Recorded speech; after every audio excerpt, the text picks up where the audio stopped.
刚开始没有人在意这场灾难，首先是持续几十天的高温，最高甚至超过了45度，紧接着田地干旱，柏柏断流，大街上的行人匆匆，几乎没有人在马路上逗留。我开车在路口等红绿灯，瞄了一眼手机，下午5点温度已经高达38度，明明已经是下午了，但太阳还没有落山，让人有一种还是中午的错觉。今天的气温比往常都要不对劲儿。我坐在车里看着外面的世界，空气被高温炙烤的剧烈扭曲，远处的地标建筑像是在水底一般晃动。我开着车来到超市里，打算买点东西，因为我突然意识到中午在公司上班的时候，本该是蝉鸣的盛夏，竟异常的安静，屋外只有空调外机嗡嗡的声响。如果接下来的天气依然超过40度，那我就准备跟公司请假，在家避暑。但在这之前，我还得额外做一件事情。走进超市时，我手疯狂的撸网贷，一下子我的银行卡余额来到了70万。超市里的人都在疯狂抢购冰饮，而我径直走向了后面的货架，疯狂拿着高热量的食物。一个穿着清凉吊带装的女孩正拿着一瓶冰可乐贴在脸上降温，忍不住翻了个白眼。大哥，这么热的天，你买这些干嘛？看着都腻，也不怕上火。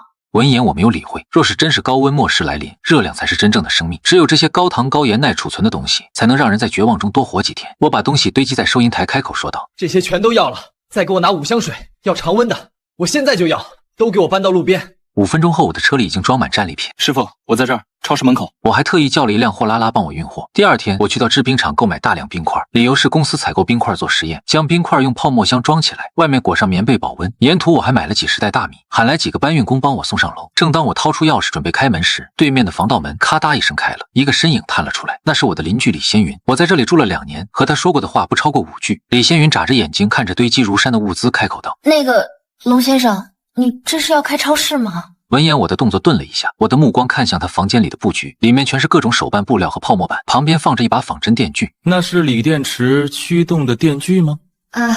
那是道具了，也就用来切泡沫板。闻言，我在心里给这个邻居打了个标签：人畜无害的工具人。我不是要开超市，建议你这段时间多存点水，还要把你那些易燃的泡沫板收好，不然容易引发火灾。话落，我直接将物资拖进房间，结束对话。回到屋内，我没有休息，我将空调调到20度，保持室内低温。随后开始疯狂的在浴缸、洗脸池、水桶，甚至是任何能装水的容器里接满了水。紧接着将泡沫箱里的工业冰块取出，将冰块敲成小块，用毛巾包裹住，塞进冷冻层。冰箱在断电后能维持低温的时间取决于热容量，装得越满，维持的时间越长。做完这一切，已经来到晚上7点。我拿起手机，打开了业主群，群里已经炸开了锅。物业在吗？怎么还没来电？这都停了2个小时了，家里老人受不了了。听说变电站炸了，是真的假的？谁家有冰块，我出高价买。孩子发烧了，我庆幸自己提早感知进行预防，不然我也是群里紧急求救的一员。我关掉群聊，打开了一个国外的气象论坛，首页置顶的一张卫星云图让我呼吸一滞。那是一张红得发紫的热力图，一个巨大停滞的高压暖脊正死死压在城市上方，地表温度的曲线正在以一个惊人的角度上扬，预测明日最高气温46摄氏度。我放下手机，走到床边，拉上了所有的遮光窗帘，又找来几床旧被子钉在窗框上，做成了简易的隔热层。黑暗中，我听到了楼下传来的救护车声音，救护车的声音连绵不断，预示着高温的第一夜开始了。凌晨2点，室内温度计依然顽固地停留在29摄氏度，空调已经开到强力模式，旁边也堆满了工业冰块的冷冻包装，可温度依然久居不下。我意识到这种被动降温根本撑不过3天，我连忙打开一张表格，上面是我花费3小时计算出的生存清单。我抓起车钥匙，连忙冲出门采购物资。我来到城郊建材批发市场买材料。老板，我要买货，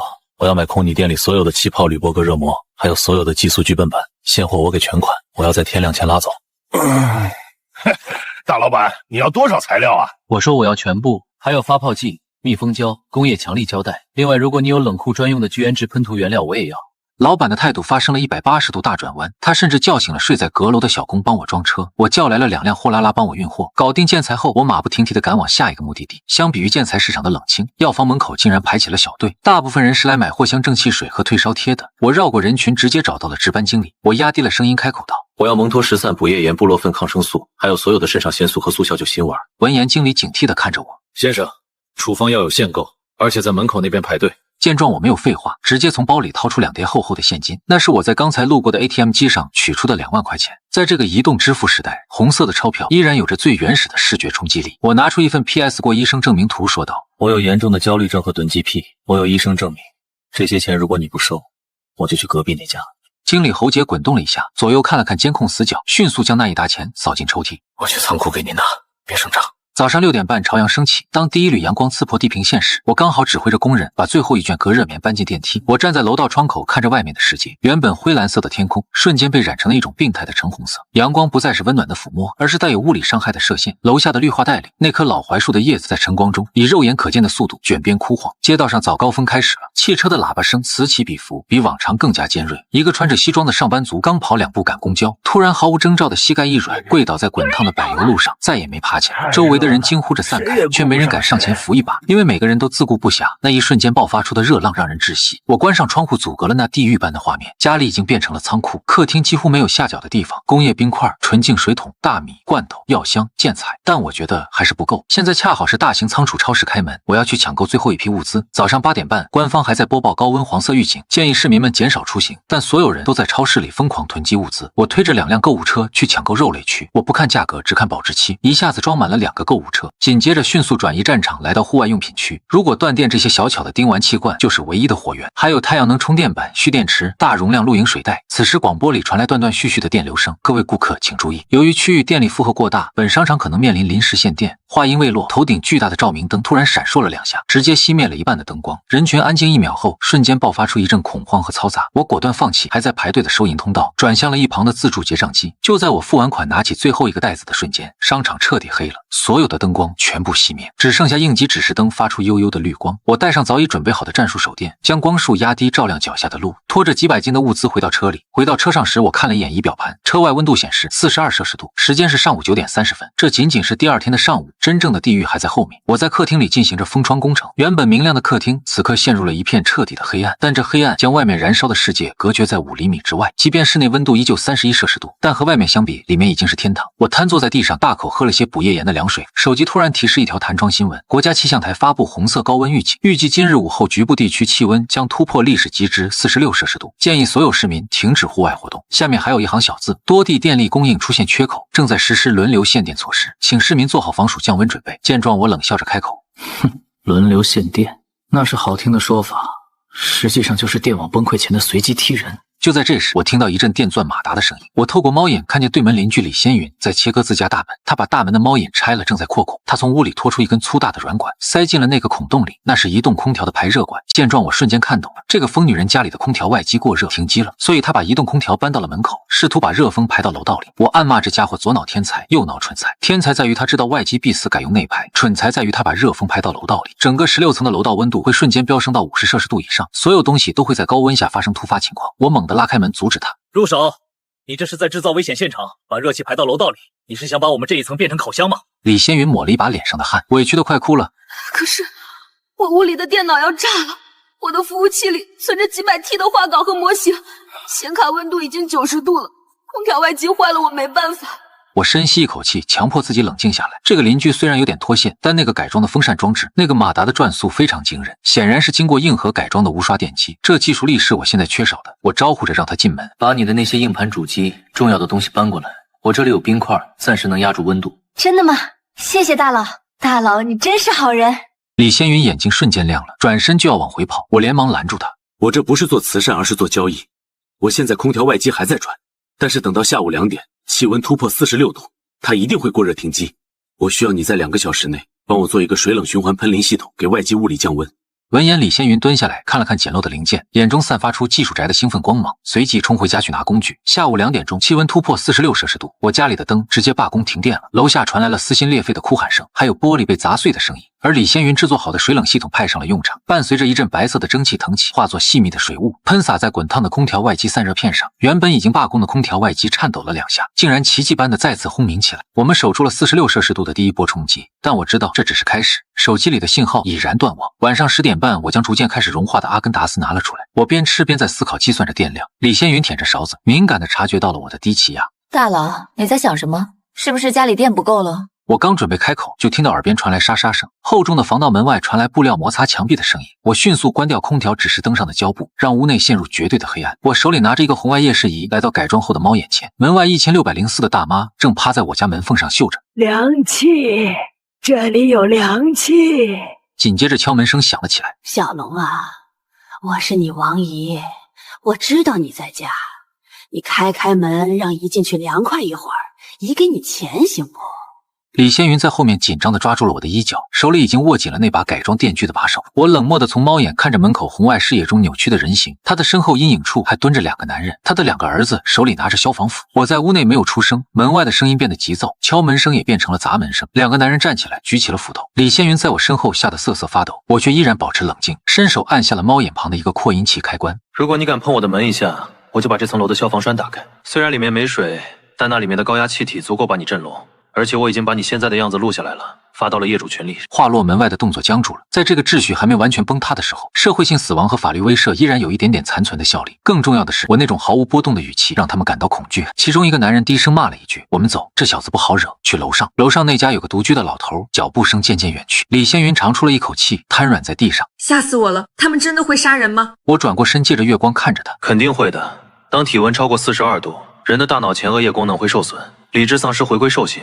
现在的楼道就是原始丛林，今晚我们要轮流守夜了。凌晨4点，小区里的公共广播大喇叭传出声音：全体业主请注意，鉴于高温持续且电力系统恢复时间未定，为了保障各位业主的生命安全，物业已开放地下2层车库作为临时避暑点。地下车库恒温20度，有独立通风系统和备用电源，请各位业主携带必需品，有序前往地下车库避暑。李仙云猛地坐了起来，眼睛发亮：我们有避暑点了，地下车库肯定凉快啊！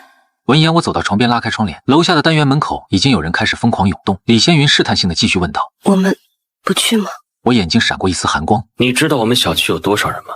一旦通风系统故障，一氧化碳暴增，那就是个移动的毒气室。然而坚持到第3天的早上，室外温度飙升到51摄氏度，我家里的堡垒也快撑不住了。我的头开始昏沉，心脏也快速跳动。难道地下的那个毒气室真的是唯一的生路吗？我猛地站起来，咬牙撑住墙壁。不能待在屋里了，这里马上会变成烤箱。虽然地库很危险，但我们必须去赌一把通风系统。我和李仙云拿上防毒面具和电锯，以及一些水和高能食物，顺着消防通道往下走。即便地下车库确实比上面凉快，但这里挤满了人，几千人在狭窄的车道上搭起了帐篷。我看了一眼手腕上的多功能战术手表，上面显示一氧化碳浓度已经达到警告级别。我一把拉住李仙云的手腕，这就是个巨大的棺材，别往里面走，就在出口附近找个角落蹲下来，随时准备撤退。时间来到上午11点，灾难总是在无声无息中爆发的。远处正在打牌的男人突然软绵绵地倒在一旁，同伴以为他在开玩笑，推了他一把后，自己也栽倒在地上。紧接着，更多的人出现了症状，恐慌瞬间引爆，几千人开始像无头苍蝇一样乱撞，有人想冲出去，有人想往更深处躲。我一把拽起李仙云就要跑，可门口的防火门因为负1层的缘故，导致热胀冷缩发生变形卡住了。身后人群已经像海啸一样涌来，我拿起工兵铲，猛地挥舞着怒吼：想死，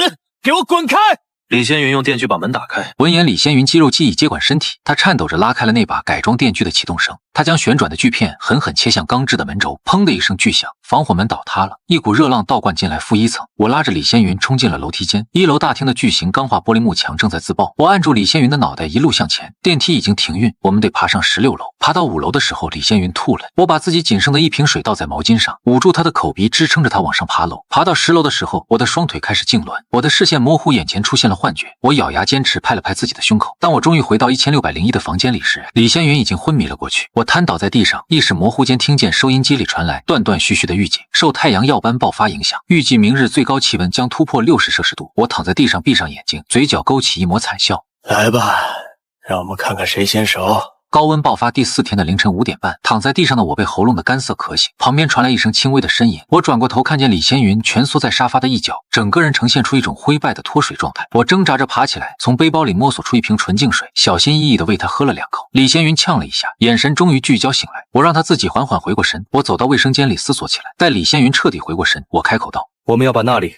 改造成一个维生舱，那是全屋最小、最封闭的空间。不多时，我们2人将所有的东西全部塞进了只有5平方米大的卫生间。我把那一箱丁烷气罐和蓄电池搬了进来。你的技术派上用场了。我要你把排气扇改装成进气口，加上过滤层。我们要制造一个正压环境，防止外面的热气渗透进来。求生的欲望让我们在早上10点时将卫生间彻底改造完毕。浴缸里放满了之前存的水，上面覆盖着厚厚的泡沫板，防止蒸发。所有的冰块被集中放置在浴缸上方的一个吊篮里，冰块融化吸收热量，冷空气密度大，自然下沉，覆盖在浴缸水面和2人休息的地板上。墙壁上挂着几个 USB 小风扇，连着蓄电池维持着微弱的空气循环，光源只有一盏掉到最暗的露营灯。为了加强隔热，我在门缝处贴了整整3圈密封胶条，又在门内侧挂了一床棉被。狭小的空间里只能听到2人沉重的呼吸声。我看了一眼挂在墙上的温度计，32摄氏度，虽然还是很热，但和外面正在飙升的炼狱相比，简直就是天堂。李仙云缩在浴缸旁边的角落里，手里紧紧抓着那把改装电锯。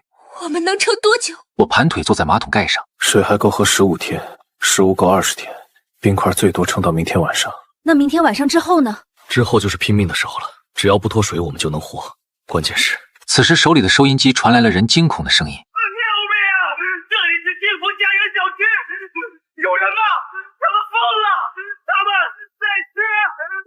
声音顿时戛然而止。我关掉收音机，一脸凝重地看着李仙云。关键是别让人进来。下午2点，我听到楼上传来几声沉重的撞击声，随后便是一阵惨叫声。这个世界崩坏的速度比我预想的还要快。高温不仅煮熟了人的身体，也煮熟了人的道德。突然，我的神经猛地紧绷了起来。我听到了另外一个声音，门外的客厅防盗门被撬动的声音。暴力破拆的话，我的门根本拦不住。见状，我瞬间吹灭了露营灯，卫生间陷入绝对的黑暗。我从背后摸出那把工兵铲，又把李仙云的改装电锯塞到他手里。别出声，不管外面发生什么，绝对别出声。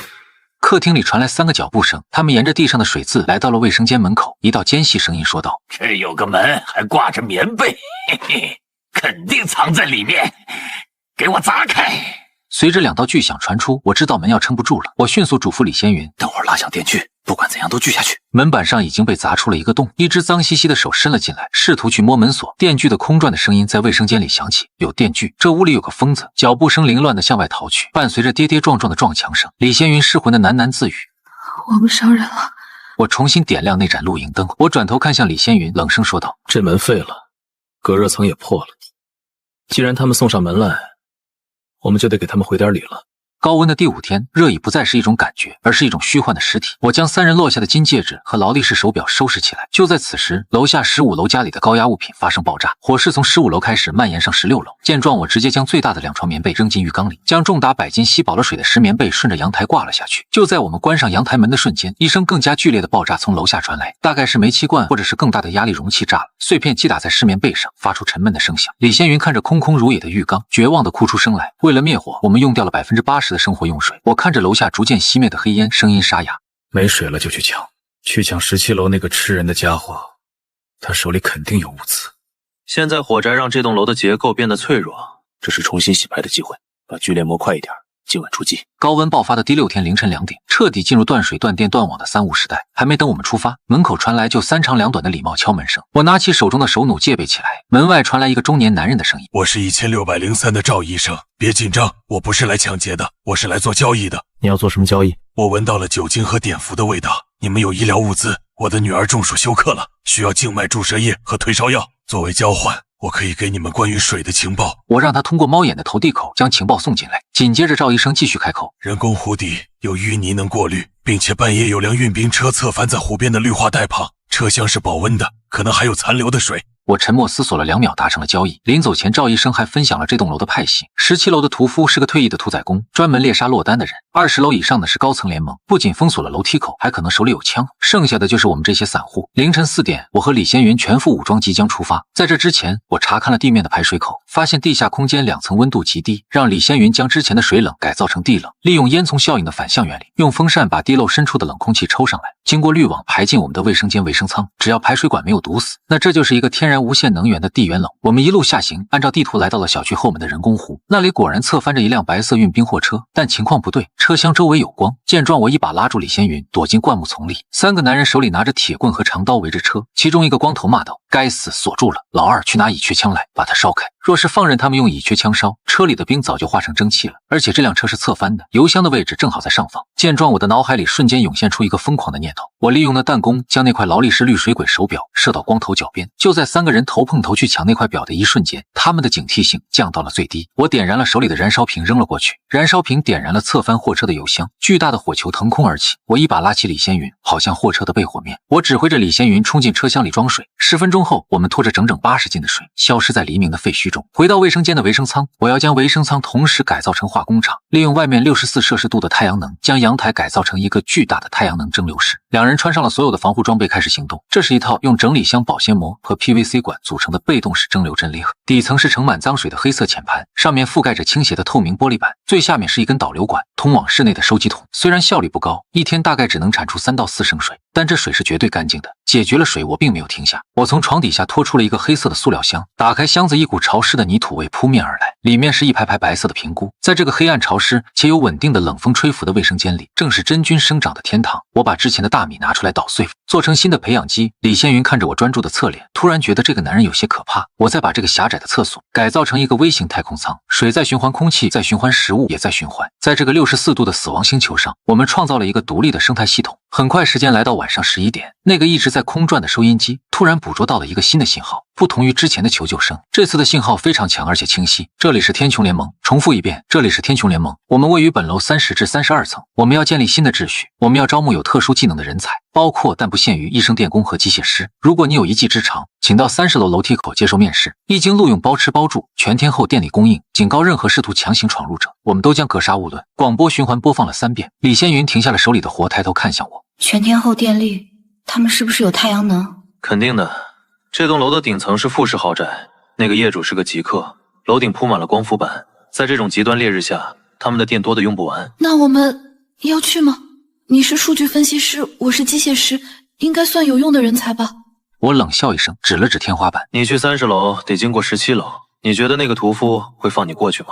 而且还有一点我没有说出口，在末世包吃包住这4个字通常意味着奴隶制。当你走进那个天穹，你就不是人了，而是属于别人的资产。我看着架子上刚刚冒头的白色菇类，比起当别人的电池，我更喜欢当这个厕所的国王。突然头顶的通风管道里传来一声异响，不是敲击声，而是某种机械运转的嗡嗡声。我猛地站起来，关掉了录影灯。黑暗中2点红光在通风口闪烁，是一个微型无人机，它正悬停在百叶窗后面，摄像头死死地盯着他们刚刚做好的地冷装置。被他们发现了，30楼的人已经把触手伸下来了。那个无人机只停留了10秒钟就飞走了，但它带来的心理压力是巨大的。时间来到高温的第8天早上9点，李仙云有些慌乱。他们看到我们的空调了，会不会来抢？我一脸疑惑的反应。抢这个破玩意儿，这玩意儿原理简单，但需要地漏直通地下。高层的排水管太长，风阻也大，吸不上来冷气，这是低楼层的特权。我分析得很精准，30楼依然有电，但没有冷气，空调外机在60度以上基本全废，压缩机根本转不动。他们有电，但他们依然得忍受高温炙烤。此时敲门声再次响起，门外没有人声，只有物体落地的声音。门外空无一人，只留下一个对讲机。我等了10分钟确认没有人埋伏后，这才快速开门将对讲机拿了进来。对讲机里传来一个优雅沉稳的男声，背景里甚至能听到古典音乐的声音。喂，是1601的住户吗？我是32楼的秦先生，刚才我的无人机有些冒昧，请见谅。我看到了你们的小发明，非常有创意，地缘热泵原理对吧？我直截了当的回答道。你有话直说。秦先生直奔主题。我想和你做个交易，我需要那个装置的图纸，或者说改装方案，作为交换，我可以提供你想要的东西。我拆穿他的想法道。你们在高层，这套方案你们用不了。这不需要你操心，我们有增压泵，有工业风机，只要有思路，我们能解决风阻问题。你开个价吧。随后我看了一眼李仙云，让他检查蓄电池电压。由于太阳能板在那种高温下效率极低，而且为了防无人机，他们不敢把板子伸出去太远，没有电地冷风扇就转不动，维生舱就会失效。思索再三，我答应和秦先生做交易，以满电的高能锂电池组作为交易。然而事情并没有那么简单。挂断对讲机后，我并没有着急写图纸，反而从背包里拿出了一卷鱼线和几个鱼钩。一旁的李仙云疑惑地问道：“你这是要干嘛？”闻言，我边做边解释道：17楼的屠夫不会看着物资从他眼皮子底下经过的，30楼要送货下来，必须经过17楼的窗户，这是一场空战。1个小时后，一架大型6旋翼工业无人机吊着一个沉重的包裹，沿着大楼外墙缓缓下降。包裹里是我急需的大容量户外电源。当无人机降落到18楼高度时，1704的窗户突然碎了，一只巨大的带着倒钩的捕鲸叉猛地射了出来，钢索横贯长空，虽然没射中无人机，钢索缠住了无人机下方的吊绳。17楼的窗口传来一声野兽般的咆哮，一个满身横肉、光着膀子的巨汉出现在窗口，他戴着防毒面具，手里死死拽着钢索，要把无人机硬生生拽进屋里。他正是17楼里的屠夫。无人机的电机疯狂嘶吼，试图拉升，但在巨汉的怪力面前显得摇摇欲坠。见状，我冷静地打开了阳台的射击孔，我举起了那把改装手弩，瞄准紧绷的钢索。我深吸一口气，扣动扳机，弩箭是用钢筋磨尖的，带着巨大的动能，精准地击中了钢索的受力点。虽然没能直接射断钢索，但巨大的冲击力让钢索在屠夫手里剧烈震动了一下。屠夫手一滑，钢索松脱了一瞬间，就是这一瞬间，无人机猛地切断了吊绳，包裹失去了牵引，垂直坠落。我扔掉手弩，从射击孔伸出一根超网改装的网兜，包裹重重地砸在网兜里，巨大的冲击力差点把我的手腕折断，但我死死咬牙撑住了。下一秒，我猛地把网兜收回阳台，关上射击孔锁死，头顶传来无人机远去的嗡嗡声，以及17楼屠夫暴跳如雷的咒骂声和砸墙声。回到屋内，我拆开包裹，户外电源满格，还有一包真空包装的牛肉干。我们要把图纸给他们吗？李仙云看着那诱人的牛肉干吞口水，我拿出纸笔快速画了一张草图。给是要给的，但是要留一手。我在图纸的关键参数上做了微调，按照这个图纸做出来的风冷系统，噪音会极大，而且效率只有 70%。而李仙云吃着牛肉干问道：那为什么不给假的呢？我把图纸绑在被切断的吊绳残段上，挂在阳台外。因为这是长期生意，30楼有电，我们有技术，17楼有暴力，这是一个三角形。现在我们和30楼建立了脆弱的贸易线，但17楼的那个疯子已经把我们列为了头号目标。说着，我来到门前，透过猫眼看向楼上，我能感觉到一股浓烈的杀意正透过天花板渗下来。屠夫没抢到电池，他会亲自下来的。我握紧了手里的工兵铲，眼中闪过一丝嗜血的光芒。既然有了电，李仙云，你的那些小玩具是不是可以升级了？闻言，李仙云看着满电的电源，又看了看角落里那堆废弃的微波炉变压器和电击纹拍，嘴角勾起一抹疯狂的笑意。那是当然，我可以做一个高压电弧陷阱。时间来到晚上11点半，客厅里安静的只剩下李仙云急促的呼吸声和电烙铁融化焊锡丝发出的细微滋滋声。白天拿到的户外电源正泛着蓝光，连接着一堆令人毛骨悚然的电子元件。在他面前的地板上摆放着3个拆开的微波炉变压器，串联着一排高压电容以及一个用铜线缠绕的简易线圈。我坐在黑暗的角落里，手里擦拭着那把工兵铲的边缘，开口道：这些电器的电压有多少？李仙云咽了口唾沫。输入220伏，经过升压电路瞬时输出可以达到2万伏。虽然电流不大，但足够产生穿透衣物的电弧。如果接触时间超过1秒，会造成严重的心室颤动和肌肉痉挛。闻言，我点了点头确认下来。紧接着，我们2人戴着绝缘手套，小心翼翼地将几根细如发丝的铜丝横七竖八地拉在客厅通往防盗门的必经之路上。铜丝隐没在黑暗中，只有在特定的角度下才会反光，这就他们为客人准备的电弧走廊。凌晨1点，我家的防盗门遭受一阵重击，17楼的屠夫在门口咆哮着，里面的人听着把电池交出来，还有那个能吹冷气的管子，不然老子把你们剁碎了做腊肉。闻言我没有说话，带上了红外夜视仪，给李仙云打了个手势。见状，李仙云缩在通往卧室的过道拐角后，手指颤抖地按在一个红色的工业开关上。不多时，我的防盗门被彻底打开，我的红外视野中3个高大的热源体挤了进来，领头的那个体型巨大，他全身上下缠满了胶带和杂质形成简易的防刺甲，头上戴着一个改装过的摩托车头盔，手里提着一把1米长的剔骨尖刀，那正是17楼的屠夫。在他身后跟着2个同样凶神恶煞的暴徒，手里拿着消防斧和铁棍。屠夫狞笑着打开了手里的强光手电，嘿嘿，黑灯瞎火的，别躲了，老子闻到你们身上的水味了。光柱在客厅里乱晃，最后定格在那些凌乱堆放的物资箱上，贪婪瞬间占据了他们的瞳孔。他们没有注意到脚下那些极细的铜丝。3人怒吼着像野猪一样冲进了客厅。黑暗中，我冷冷地开口说道：启动电流装置。缩在过道拐角的李仙云闭上眼睛按下开关，一声如同雷鸣般的爆裂声在客厅里炸响，原本黑暗的空间瞬间被蓝白色的强光照得亮如白昼。那几根横在空中的铜丝瞬间气化，3个壮汉的身体在瞬间僵直，然后像提线木偶一样剧烈抽搐，蓝色的电弧在他们的皮肤关节以及金属拉链上疯狂跳跃。而李仙云看着报警的电源尖叫道：电源输出功率过载，保护机制要启动了。紧接着电源切断，蓝光消失，客厅重归黑暗，只剩下3个冒着青烟的人影倒在地上。那2个跟班已经彻底不动了，他们的心脏在刚才的高压电击下已经停跳，但屠夫还活着。那一身厚重的脂肪和缠满全身的杂质胶带竟然充当了绝缘层，救了他一命。他趴在地上浑身痉挛，手里的尖刀掉在一旁。屠夫挣扎着想要爬起来，他的头盔面罩已经被电弧烧黑，但他那一双充血的眼睛依然死死盯着我的方向。你这个老六竟然阴我！我没有多说，拉上李仙云退回房间，将整个客厅点燃。客厅里有防火板，火势烧不穿墙壁，顶多把家具烧光。就让这场火让屠夫完成最后的净化。直到凌晨4点，火终于熄灭。我手里拿着钥匙，带着李仙云来到17楼。屠夫的储藏室里堆满了各个楼层搜刮来的物资，整整5箱矿泉水，还有2个巨大的储水桶，米面粮油堆积如山，甚至还有一个手摇式发电机。我让李仙云带上物资离开，最后一把火将烧了17楼，制造出屠夫死于意外火灾的假象。不能让30楼的人知道是我们干掉了屠夫，我们要继续装弱者。而在楼下的房间里，我和李仙云坐在堆满战利品的维生舱里，听着楼上烈火燃烧的声音，心中却没有一丝胜利的喜悦，因为我们知道屠夫只是一个开始，真正的巨兽正在头顶30楼俯瞰着他们。高温的第9天早上10点，室外温度已经突破66度。昨晚17楼的大火烧了整整2个小时。幸运的是，这栋楼的消防结构还算过硬，火势没有蔓延到16楼。只是把楼板烤得更热了。我和李仙云正在享受着久违的奢侈早餐，牛肉罐头煮粥，配上从屠夫那里搜刮来的榨菜。虽然是在昏暗的卫生间里，虽然只有地冷风带来的26度凉意，但此刻的满足感无以复加。李仙云舔着勺子，眼睛里有了神采。我们现在的物资，如果省着点用，够撑到秋天了。闻言，我却摇了摇头。秋天在这种极端气候下，可能根本没有秋天。我指了指头顶，而且你以为17楼的火，30楼的人看不见吗？话落，我身旁的对讲机又响了起来。昨晚的烟火表演很精彩，看来那个粗鲁的屠夫已经出局了。恭喜你们清理了障碍。秦先生冷厉的声音从里面传来。既然阻碍不在了，那么我们的通道就打通了。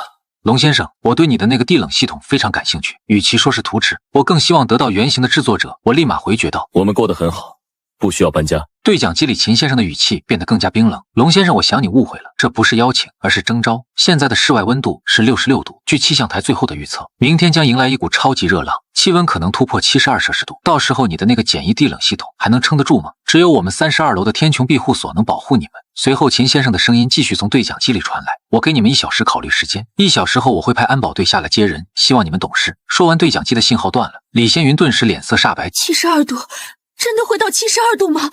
那不是要把人煮熟了？